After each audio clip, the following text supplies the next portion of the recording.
Yeah, removing the misunderstanding is the biggest challenge at all levels, especially the policy level. We sustain the misunderstanding that education acts as means of social development. It's taken for granted that education will bring in social change. That is a misunderstanding.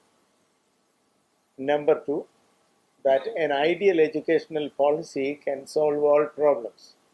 Another misunderstanding. And the third one is that the state can adopt and implement an ideal national policy of education. These are misunderstandings so entrenched that nobody tends to question them. Theoretically, education is one of the most powerful institutions of the reproduction of socio-economic system, and hence the ideal in social development, educational policy and state action cannot be real but only rhetoric.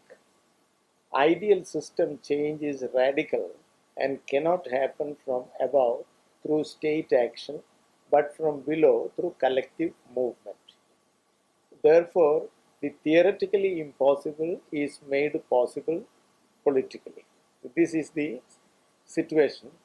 Although this is easier said, generally it is not put across well even among people who are well informed in social theory. Somehow we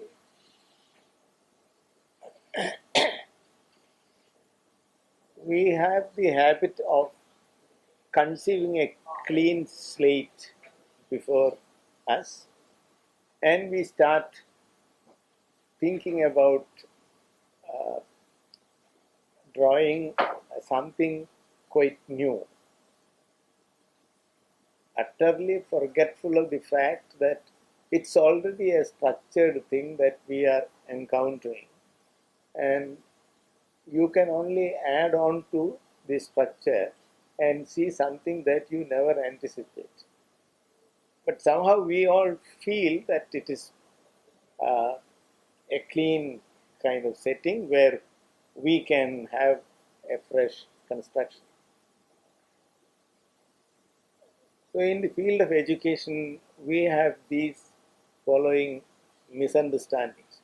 Education can bring in radical change in society. We think so because we ignore the fact that education is a very powerful institution of the existing social system, which will use it for reproducing the socio-economic system. At the same time, we have all sorts of lofty ideals relating to an imagined kind of ethically, critically ideal kind of society.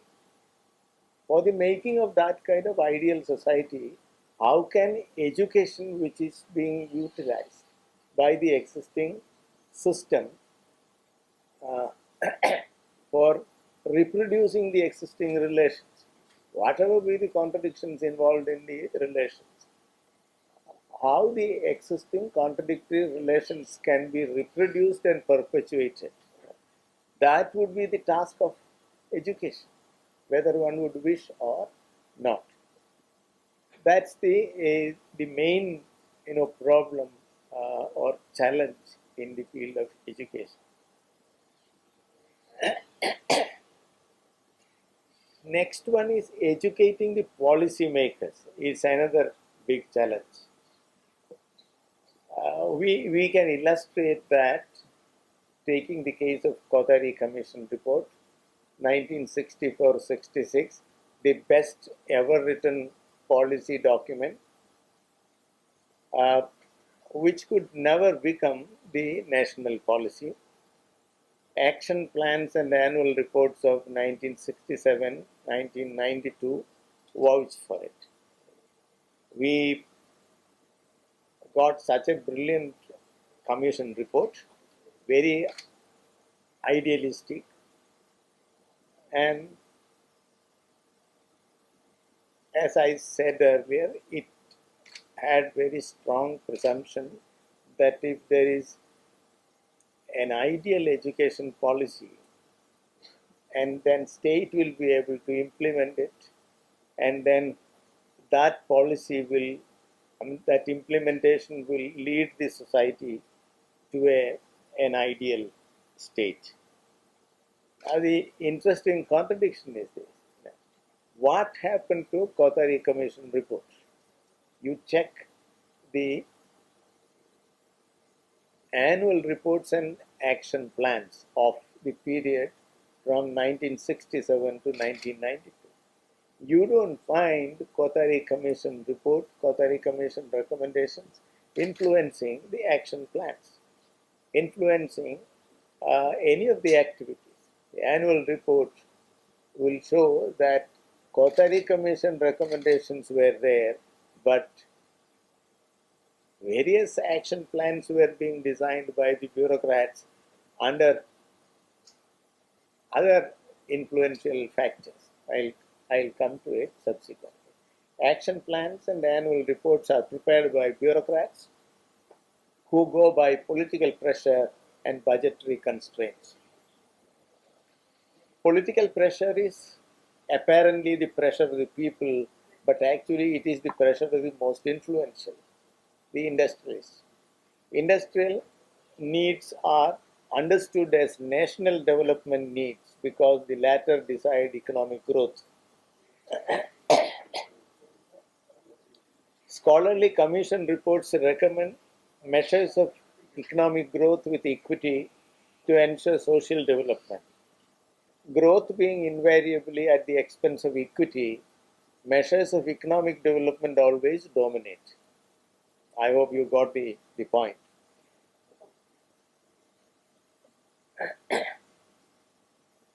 So, scholarly commission reports recommend measures of economic growth with equity to ensure social development. But what really happens is, the growth is a dynamic of its own unless there is very strong state intervention controlling it in order to achieve equity. It will be unbridled growth. Growth being invariably at the expense of equity, measures of economic development always dominate.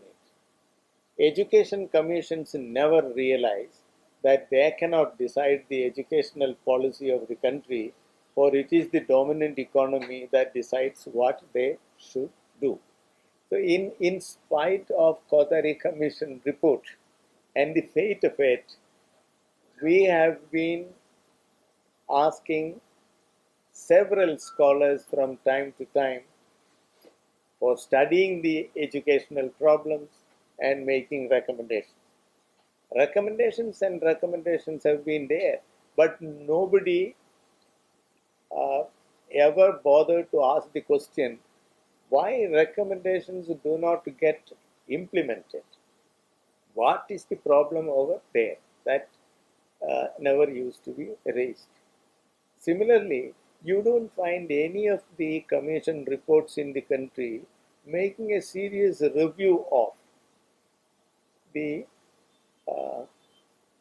actually effect of the pre-existing reports, or what really happened to the earlier reports, and how come that there is this unashamed situation of repeating the same objectives again and again in every report.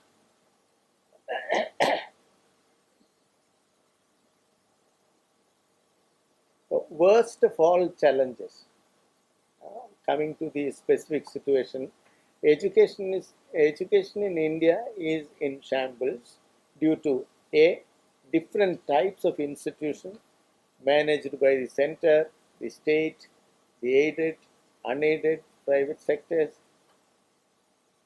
B, their uneven standards, and C, difference in the medium of instruction. Quality is poor in all institutions, and it is poorer in institutions with regional languages as their medium of instruction, because teaching means only disciplining to memorize, and learning means mere remembering of facts.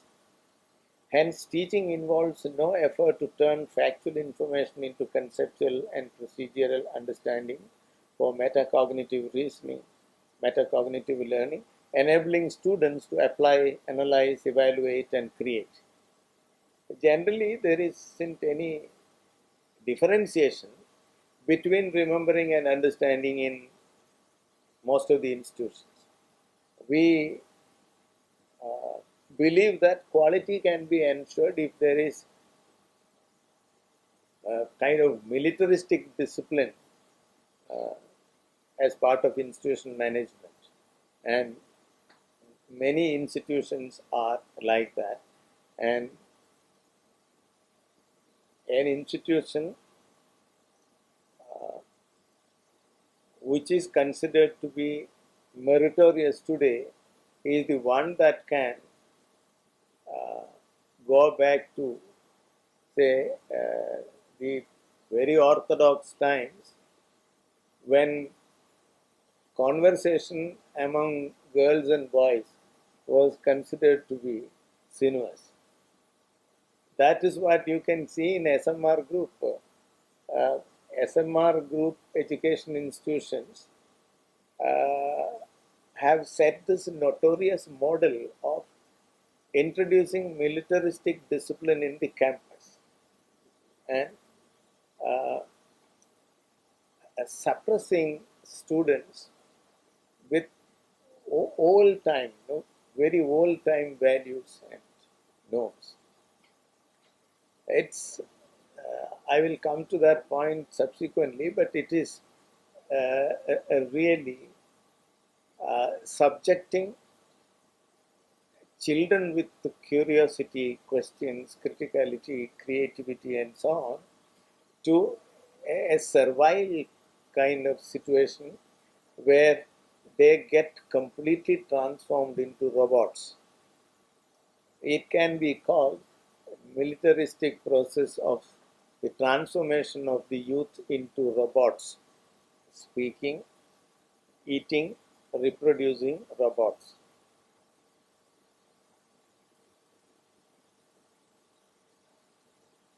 The teaching used to be serious in the beginning. During the days of independence movement, when teaching had become important in the country, there used to be good teachers in the sense, teachers with sound knowledge base, and also teachers quite enlightened. Even a primary school teacher used to be an intellectual in her own right, in his own right. He could reflect the movement of the time. They always related knowledge to the surroundings. So understanding was part of it. It was only subsequently the teaching business involved just compelling children to remember certain things. You ask children questions just to test whether they remember things. Whether they have understood it or not, it was immaterial.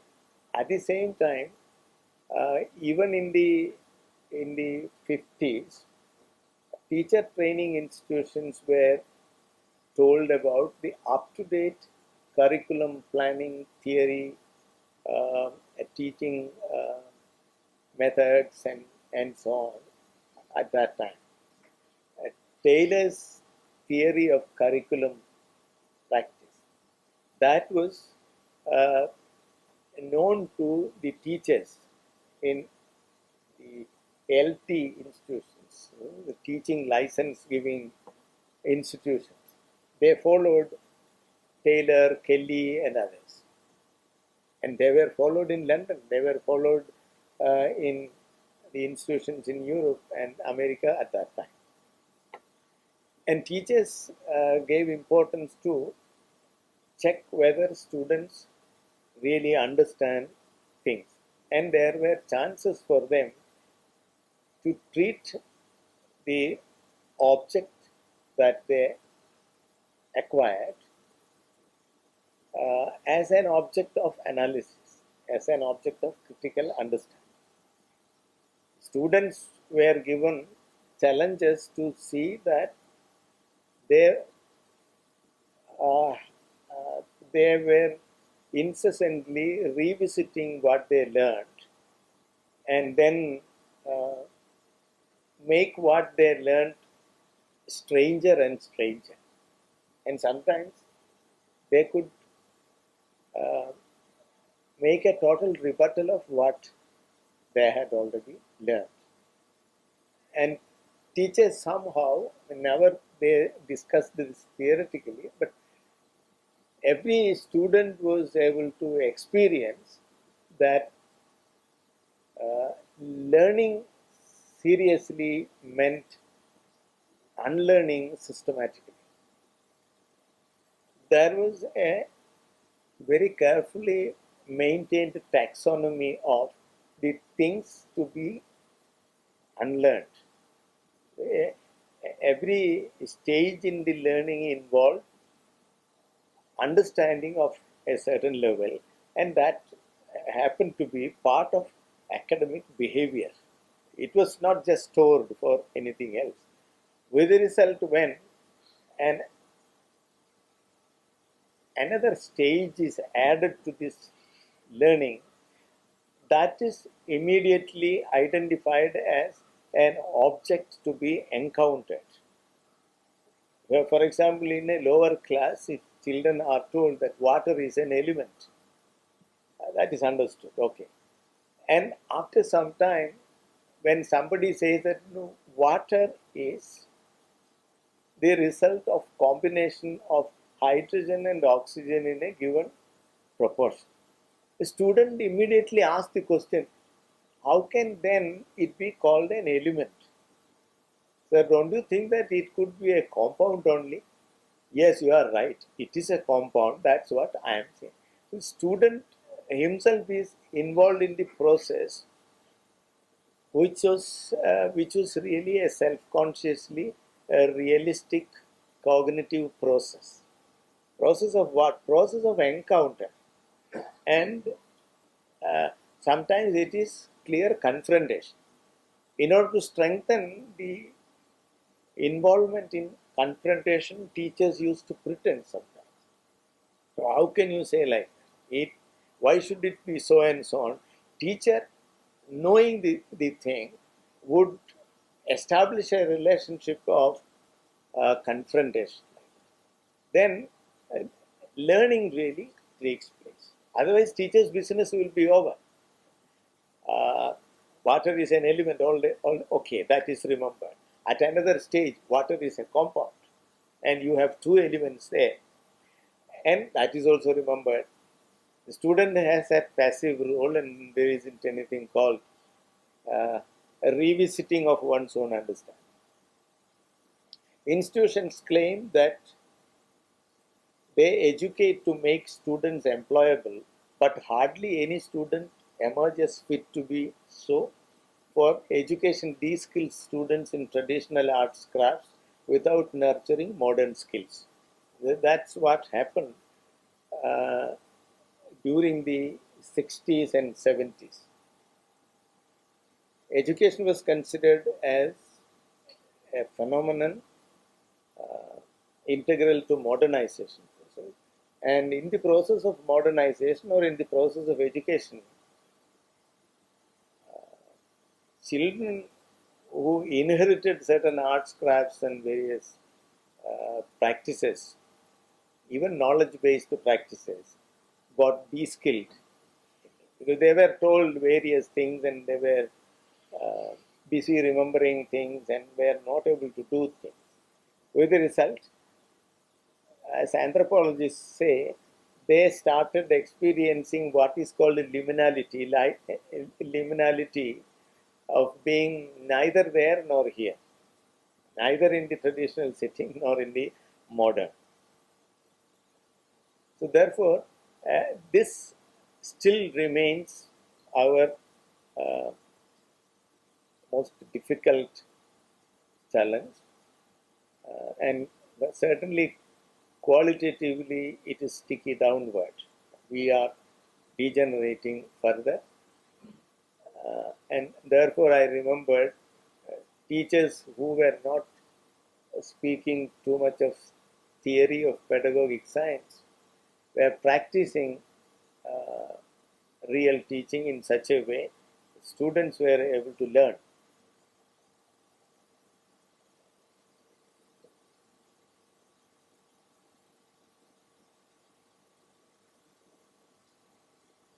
Most well-known challenges.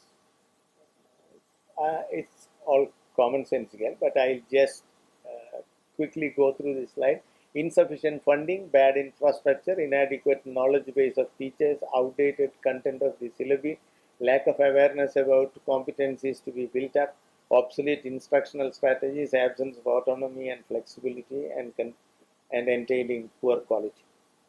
How to ensure sufficient funding, good infrastructure, teaching faculty of adequate knowledge base, updated academic programs, comprising courses of intellectually strong content, clearly defined course outcomes, pre-planned uh, instructional strategies, academic autonomy and flexibility capable of engendering criticality and creativity. We know that these properties should be there, but how to do this? It is still a challenge in spite of all theories that you have, all strategies that we have. Allocation for general education is going to be 3% of the GDP, and for science technology 0.8% of the GDP. How to overcome that economic challenge is a question. How to cope up with the increasingly unaffordable enterprise called higher education of global standards. That's certainly a challenge for a country like India. Now, what prevents learning of the real kind? Learning is a mental process, but institutionally and structurally controlled by the dominant economy and its social power relations. We forget that, as I said at the beginning. It is a mental process, yes, but institutionally and structurally controlled by the dominant economy or dominant socio-economic system. Without negotiating with it, learning will not take place. Learning is not just an independent activity where X or Y is unencumbered to acquire knowledge. If at all a situation of that kind exists, that is to be considered as a countercultural phenomenon.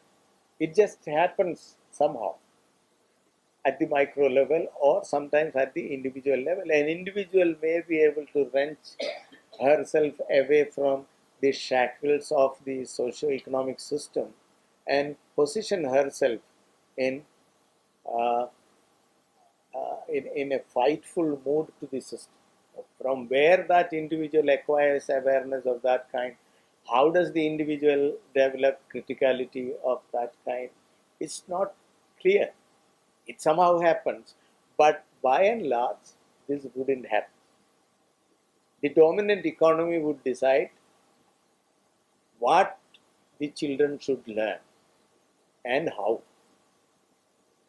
Learning is controlled by the collective social common sense. A learner has to develop criticality to overcome this control to experience real learning, which is systematic unlearning. Spontaneously, there will be certain brains ready to respond to things in an unencumbered way. Socio-economic structure wouldn't be the deciding factor for that particular individual. We do not know how it happens, but it happens. But by and large, a child from the baby level on would be under the regimentation of umpteen institutions, structures of control, uh,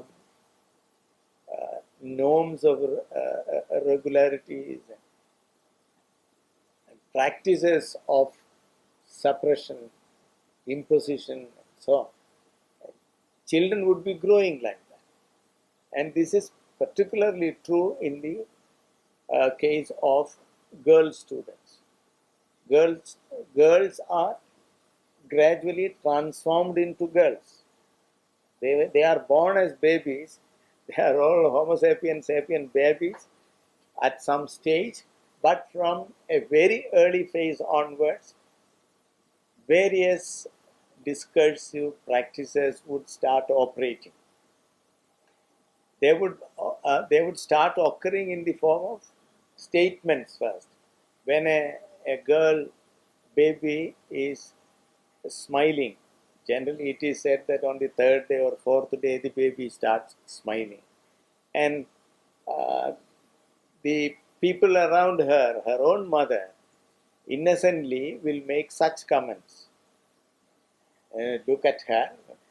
She has started smiling like this from this stage onwards. No. It is going to be really difficult. Girl should not be smiling like this. And it will go on. Different diffuse intimations will go into the making of how a girl should sit, should cry, should laugh, should speak, like that. And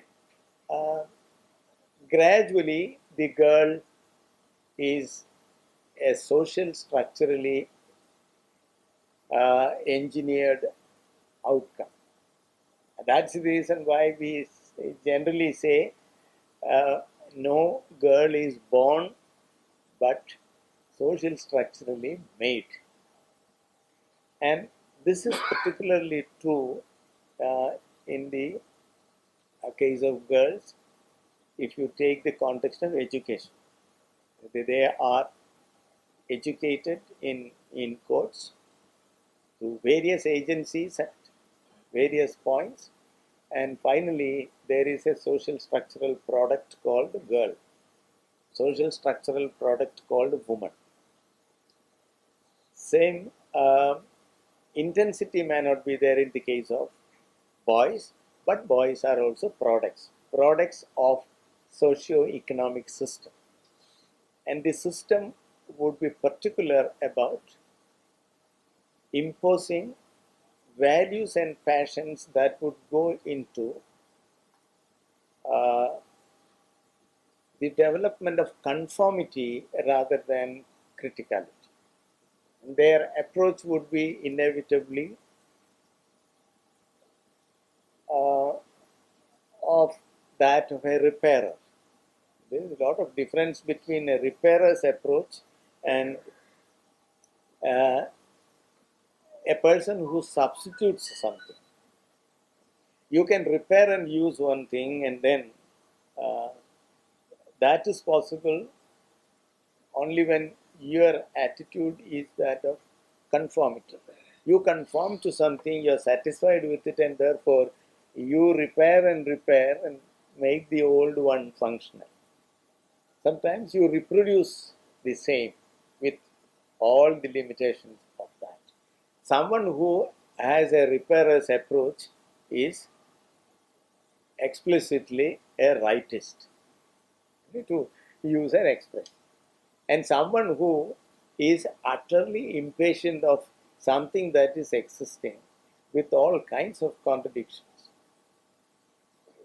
If someone is interested in replacing that, because she is impatient of it and she wants to substitute it, that is a leftist approach. And then, of course, as these are relative expressions, you can think of left extremism or extremist leftism and so on. But anyway, the crucial word is that of conformity.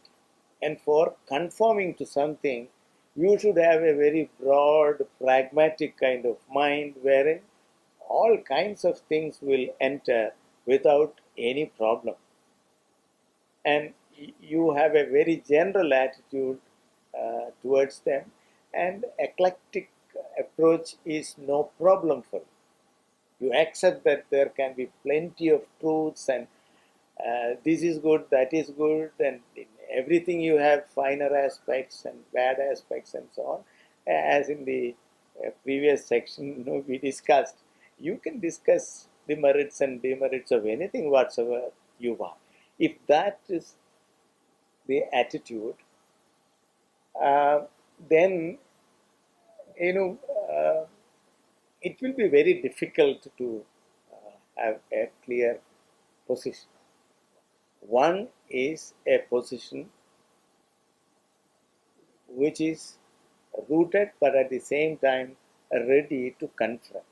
It has a program. It's not a dogmatic kind of program. However amenable he or she is, for the moment there is an argument, there is a position, and then that will work as the framework of understanding things, framework of criticizing things, and so on. There is no broad kind of vision that everything can be accommodated and so on. This I incidentally mentioned because there was uh, a, a dialogue digressing lot from what Professor Sachidanand presented. I, maybe because of my own understandings, limitations, but with humility I should say, I found a lot of digressions which Professor Sachidanand's presentations precluded. And how come then we take liberty to go into all kinds of areas and then finally we reach a place where everything can converge? That's a very uh, interesting thing. And it is this mentality which is making serious critical learning rather difficult today. Very, very difficult. So I started with the first slide saying that the most problematic kind of challenge for higher education is that we refuse to understand uh, certain facts, however explicitly enunciated they are. However strong the theoretical uh, explanations are, we refuse to accept certainty, and we enjoy taking uh, binary opposites always together, and sometimes least perturbed by the contradictions uh, immanent in them.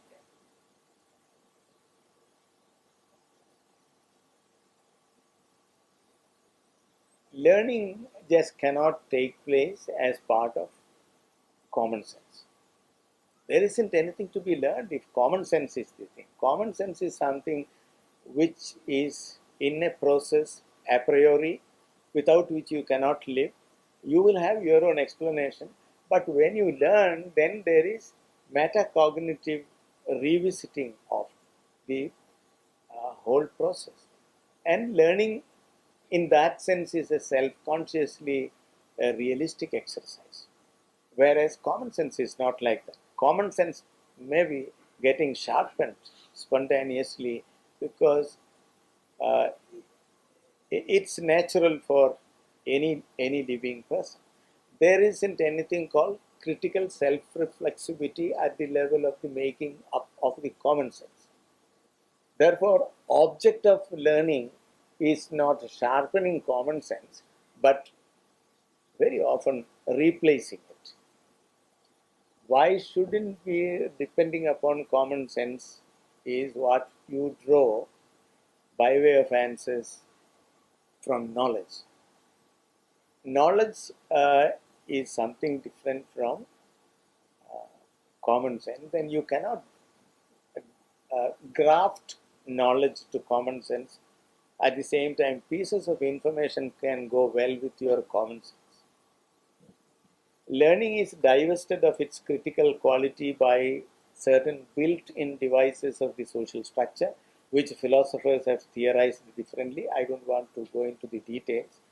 Most of you know various theories. In short, real learning is not natural, for it requires criticality and creativity, which the socio-economic system with its umpteen structural and institutional devices will prevent.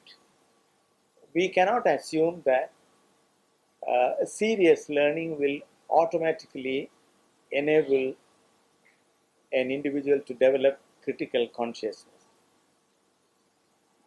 Theoretically speaking, if you examine the cognitive process as an unencumbered, unhindered kind of process, of course, uh, deeper understanding, deeper understanding will lead a person to realize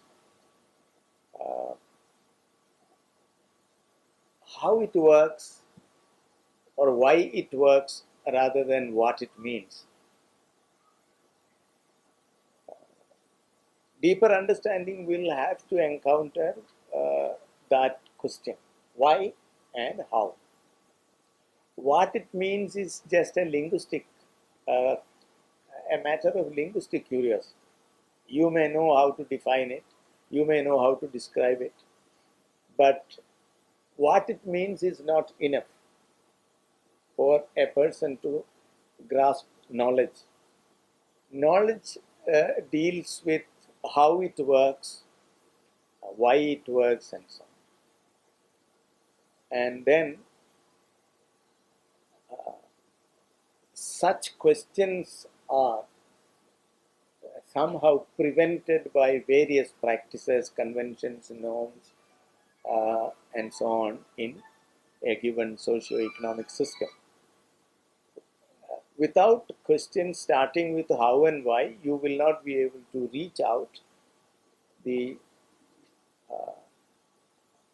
deeper levels of knowledge, but reaching out deeper levels wouldn't be democratized in any of the socio-economic systems that we have experienced. And you can only imagine a critically higher plane of human existence where such things would happen. But so far, we haven't been familiar with a socio-economic system free of contradictions and contradictions at the level of human relations. Therefore, uh, understanding of a deeper kind need not necessarily be making a person critical spontaneously. It's true that a deeper realization will take place through deeper understanding, through deeper acquisition of deeper knowledge, but deeper knowledge will not be immediately acting in that fashion in every individual. You can find so many people remembering aspects of deeper knowledge, but you don't find them using them, you don't find them interacting with it or encountering them, and so on. And why? It is because of the social structurally imposed limitations of the individual. It's very well stated by the social theorist Pierre Bourdieu. He has this concept of habitus. Habitus is the social structural mechanism preparing an individual's behavior in such a way that there is no incompatibility between what is expected by the social system and what is already there in the individual. This perfect conformity between the individual and then the, the socio-economic system. So every individual is developing what is called habitus, that is the structuring principle of the social structure from childhood onwards.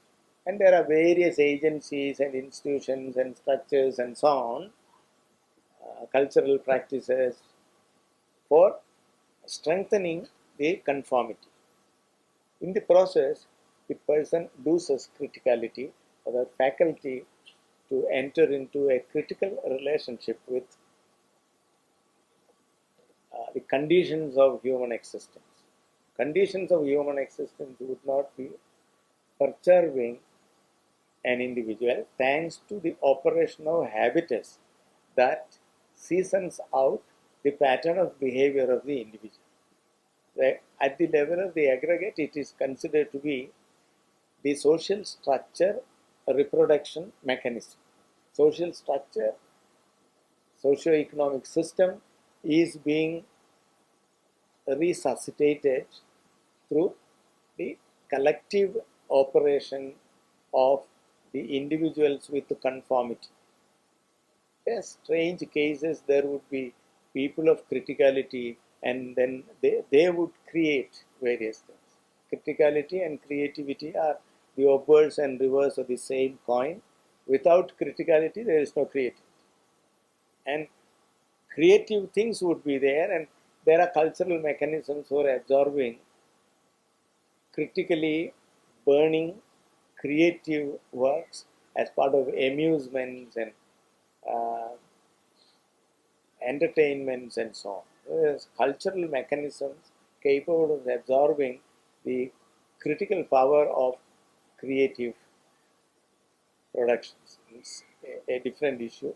But for understanding such processes,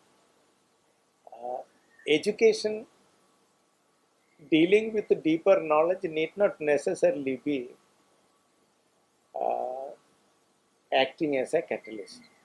It need not take place. Although it is there in the deeper level of knowledge, you can understand all these things if you have deeper understanding. And deeper understanding is generally put across through theories.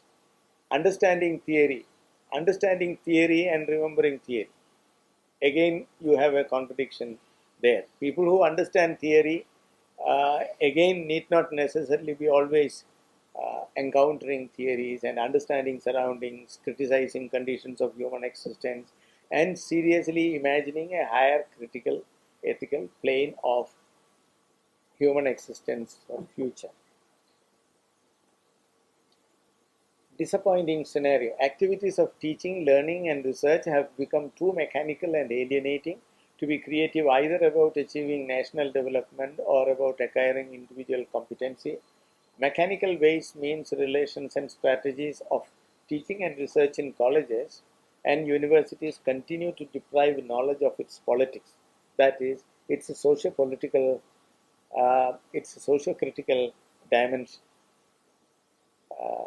Generally, people used to say that I am not interested in politics and I am speaking pure science or I am speaking pure social science. It has nothing to do with politics and so on. I think knowledge rendered plausible in the classroom without the politics of it can be equated what all the Old Testament talks about salt without saltishness or salt without its fundamental chemical property. And if salt is not salt, then you can spread it as sand and walk through. That is the case with the knowledge. Like a boot picker, if a student is allowed to store all kinds of things at the back pouch and having some rough idea about certain objects stored, where are they in which corner of the back pouch, so that when somebody asks in the interview or examination, she can pick it out with the right hand or left.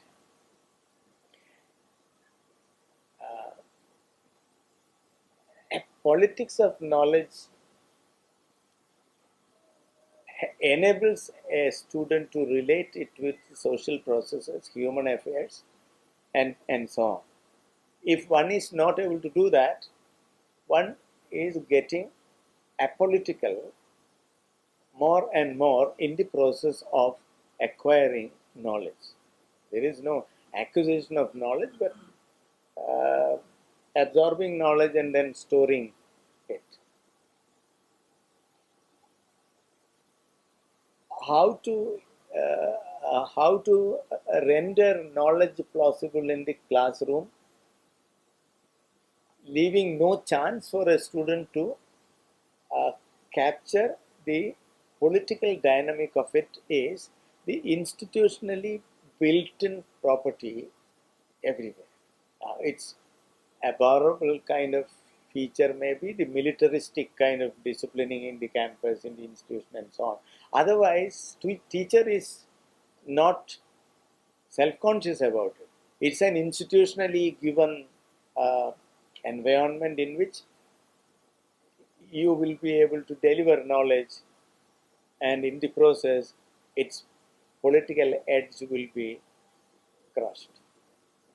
Student will not be able to get the politics. And a teacher, therefore, is supposed to be knowing the social dynamic of the knowledge delivered.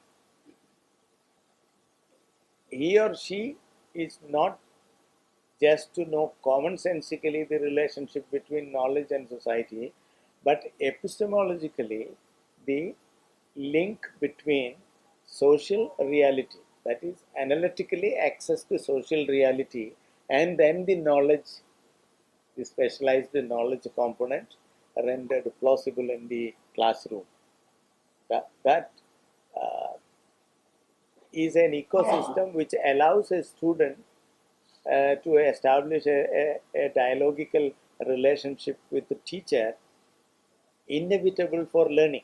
The learning is that kind of a personalized ecosystem, and higher education, therefore, or higher learning is therefore considered to be highly personalized and self-directed, uh, and the process is facilitated by the teacher. A student enjoys the relationship, that particular environment, and ecology is the best word suitable for that. Of course, metaphorically, a teaching learning ecosystem enables a student to carry forward the self-directed, personalized enterprise, which is learning.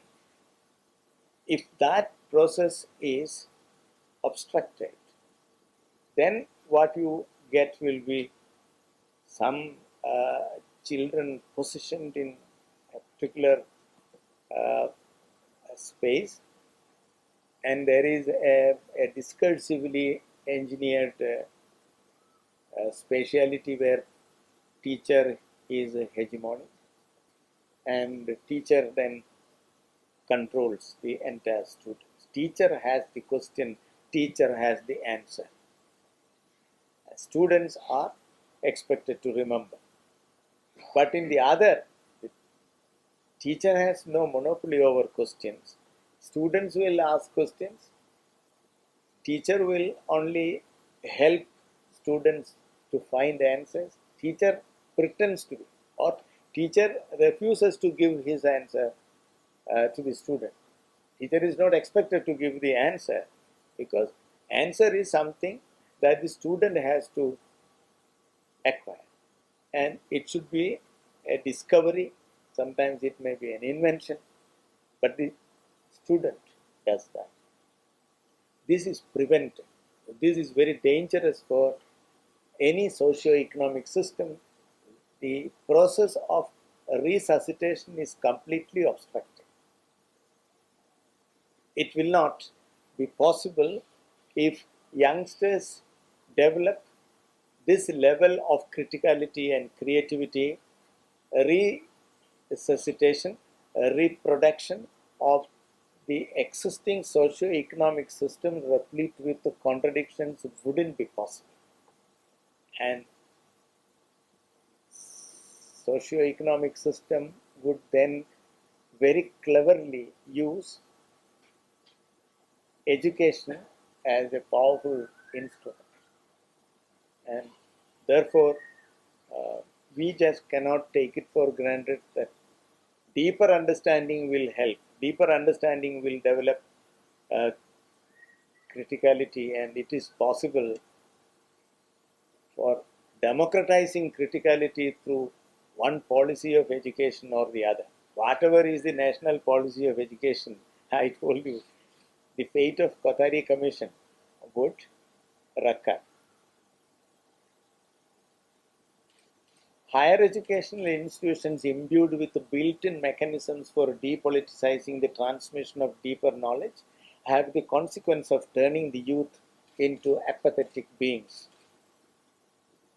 Earlier on, it used to be depoliticized because there was some kind of a political-cultural climate for India of independence movement to make every uh, schoolboy, every college student, every college girl to be political unknowingly. And therefore, depoliticization was necessary. I'm not conceiving this as a conspiracy, a conscious kind of conspiracy at the level of X or Y. It so happens it is part of the socio-economic system, and the system engineers it as part of the convergence of various things in the setup. In the process, depoliticization will take. Now it has come to a stage where depoliticization makes no sense because there hasn't been any politicization at all.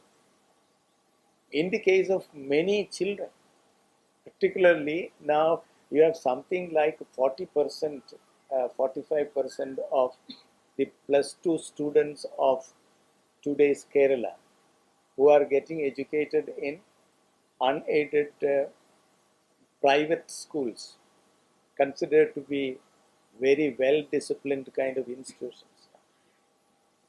You cannot refer to the process of depoliticizing. There is no need of depoliticizing. They have already become structured outcomes with the dominant property called apathetic. They are apathetic. They are apolitical. They are not depoliticized. Right. Techno-capitalist world over. Now we have to come to terms with the macro system which governs the globe. Techno-capitalism, generally called in common language by people knowledge economy, is the world order harping on technology and science, which is spawning new forms of corporate power and organization of major implications for the 21st century. Corporate houses have erected a system of intellectual property rights to confiscate creativity with profound impacts on the economy, technology, science, and culture. Quality in tertiary education has become a catchword in the national development strategy under the obvious constraints of knowledge economy. People have a general understanding about knowledge economy, an economy which can be operated by the knowledgeable people. But knowledge economy is not exactly that. It's not that simple an economy. It's the latest version of capitalism. Latest version of capitalism, uh, which has identified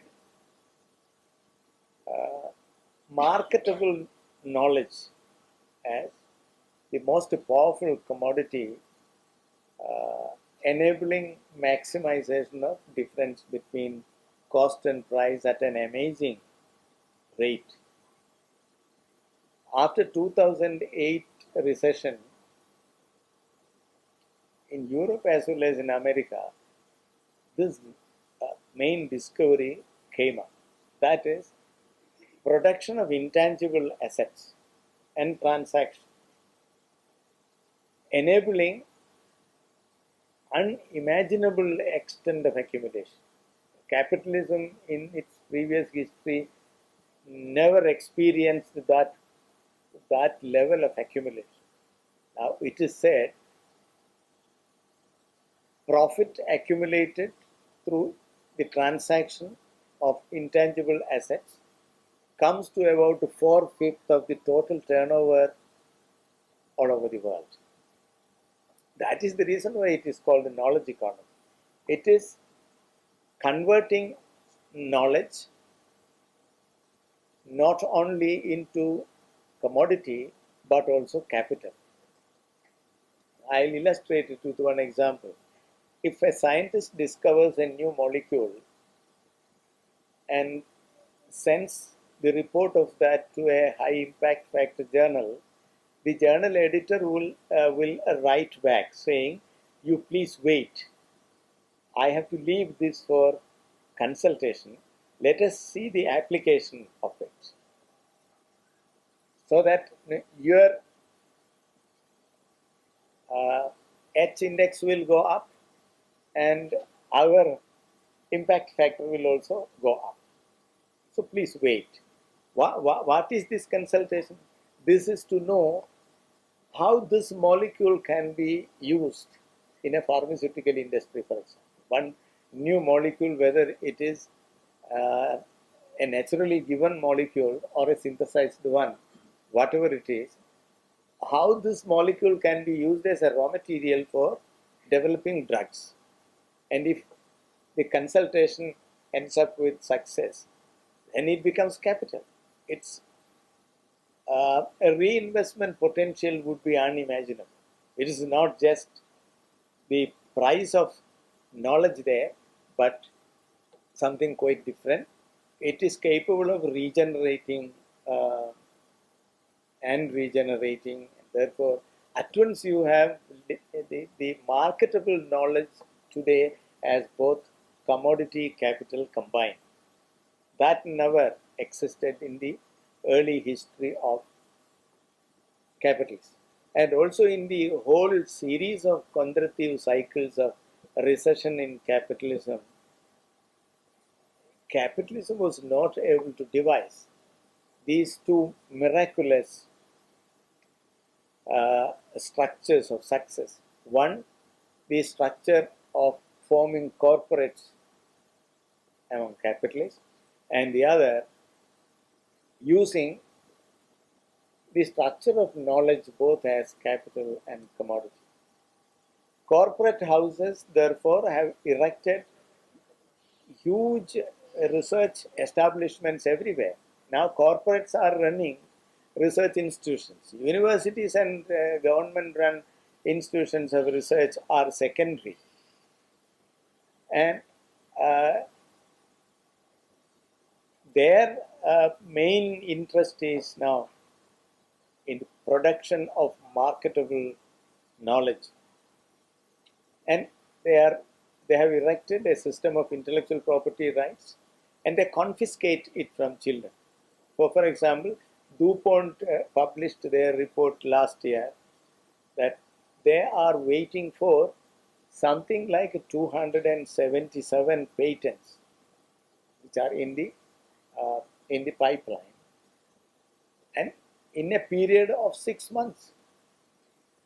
And these are patents enabled by young brilliant minds which reached the corporate establishment through campus recruitments. They just don't care whether the person has studied this subject or that subject, whether the person is capable of handling high power computing. That is the only thing. And the corporate establishments are working in hybrid areas. They are all interested in particles. They are interested in nano. Professor Sabu Thomas is here. They are interested in developing nanotech sensors and transmitters. They want to do particle level engineering. They treat particle as self-replicating and how to manipulate the self-replicating property of it. And they go ahead with production of umpteen objects which nobody can see because they are all at the particle level. Patents at the level of the discovery, not discovery, invention of particles. Biosynthetic engineering is a dominant field today.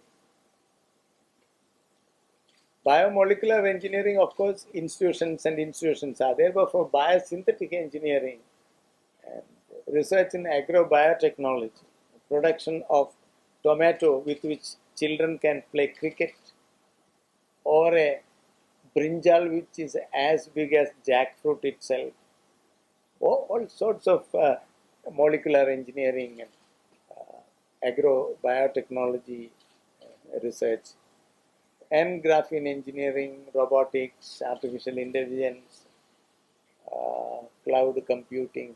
You have all kinds of researchers, and they all would require very, very expensive instrumentation.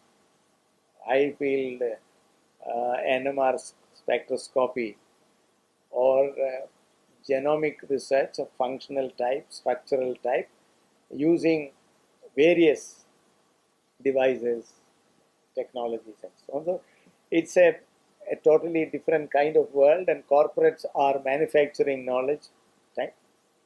Manufacturing knowledge and then transacting and accumulating profit.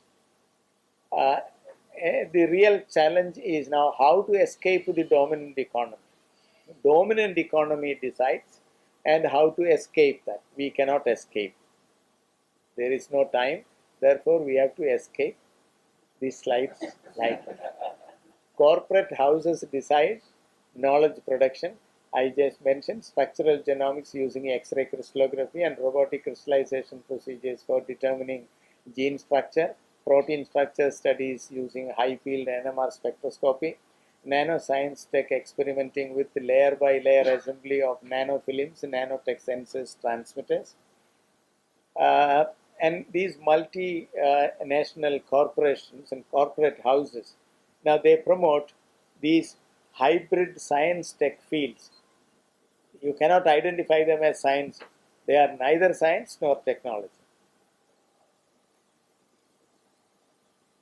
Now, will outcome-based education help? No, it will not help. Competencies our education system has to provide.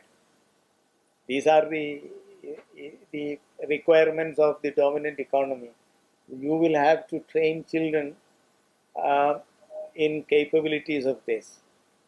But how many of us will be able to do this? India is going to have the largest number of younger ones in the world in the coming 3-4 decades. India will be the only country with the highest number of young people. But a country like India will not be able to give higher education of this kind to the children. With the result, the old people elsewhere in the world will be enslaving our youth. So there will be once again the largest number of educated slaves in India. It's a major challenge of the country. What to do? I do not know what to do, but I know that we should have some priority. This is the last slide. Top priorities should be regional, local level convergence research addressing people's needs like solutions for drinking water crisis, impairment of water quality, measures of sustainable water conservation, the problem of drought, flood, salinity intrusion, problem waste management, communicable diseases, sanitation problem in waterlogged landscape, absence of appropriate technology to post-harvest crop handling and fruit processing, regional agrobiodiversity depletion, etc., to mention only a few. These are our problems. Our problem is not building up artificial intelligence, robotics, and so on, or biosynthetic engineering. We have genuine issues like drinking water problem. And if the best brains are sifted out by the corporates from our campuses, who will take care of, or who will have criticality and creativity to respond to dire needs like this? shift of research thrust from technology, energy intensive development to sustainable development is what we need. But who will listen is one question, and which state can afford to do this? Afford in a different sense. Try and entrench nationally and locally relevant standards in education rather than wasting time and money for democratizing international competitiveness. But we all are resonating world class excellence and world level professionals, global citizens, and so on. Through education, we are supposed to be making global citizenry. I do not know what global citizen really means. Where can be a citizen without a nation? Anyway, these are the challenges of education. My dependence on these references. Sorry, I have crossed my time.